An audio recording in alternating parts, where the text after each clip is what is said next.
Vidiš, ovo ti je razlika između stare škole ribanja, znači s tunjom iz ruke, a eventualno normalan štap, a ne ovi sve što izmišljaju neke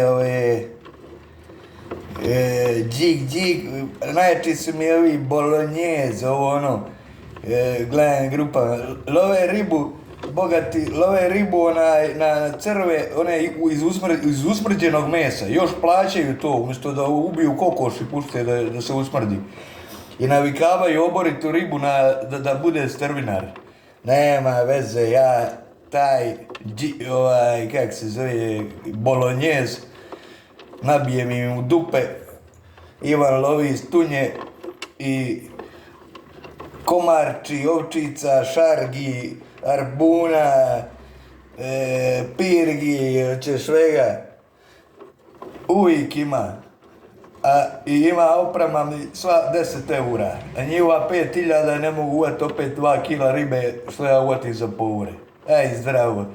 I samo vi kusajte bolognese, jeba vas bolognese.